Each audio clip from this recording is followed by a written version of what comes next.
Smart saving plan తో మీ ఆత్మీయులకు ఉజ్వలమైన సురక్షితమైన జీవితం అందించండి. టాటా ఏఏతో ఇది సాధ్యం.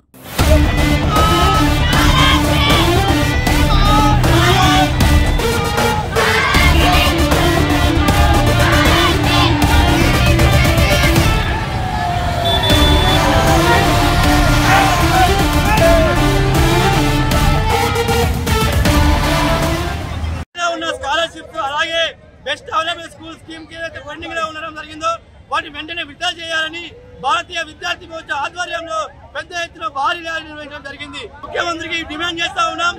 ఏదైతే తెలంగాణ రాష్ట్ర వ్యాప్తంగా 8,000 కోట్ల పైగా స్కాలర్షిప్ పెండింగ్ లో ఉండడం జరిగింది.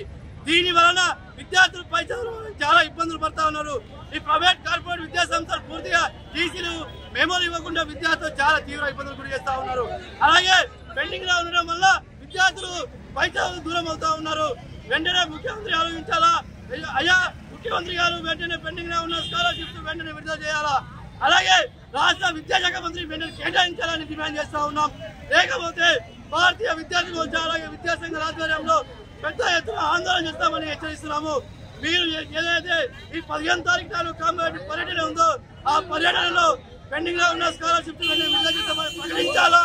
అలాగే బెస్ట్ అవైలబుల్ స్కూల్ ఏదైతే ఉందో స్కీము డబ్బులు కూడా వెంటనే విడుదల చేయాలా.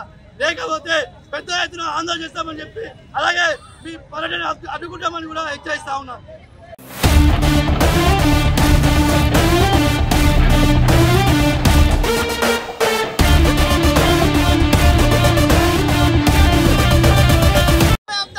దాదాపు 800 కోట్ల వేల రూపాయలు స్కాలర్షిప్లు పెండింగ్ ఉన్నది.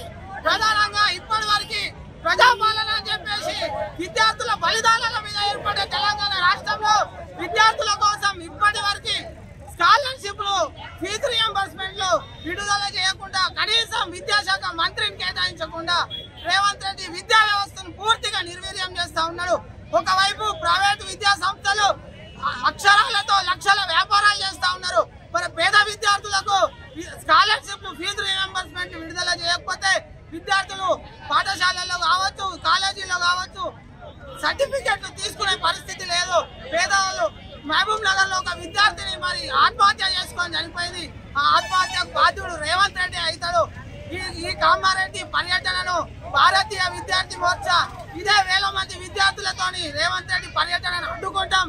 ఫీజు రియంబర్స్మెంట్ విడుదల చేయకపోతే రానున్న స్థానిక సంస్థల్లో కూడా మా విద్యార్థుల శక్తి ఏందో మీకు చూపించి తీరుతాం. ఇప్పటికైనా విద్యార్థి సమస్యలను పట్టించుకోండి. ఫీజు స్కాలర్షిప్ రియంబర్స్మెంట్ విడుదల చేయండి. విద్యార్థులకు నాణ్యమైన విద్య కోసం మీరు కృషి చేయాలని చెప్పేసి రేవంత్ రెడ్డి ప్రభుత్వాన్ని బీవీఎం కామారెడ్డి జిల్లా తరఫున హెచ్చరిక జారీ చేస్తా ఉన్నాం.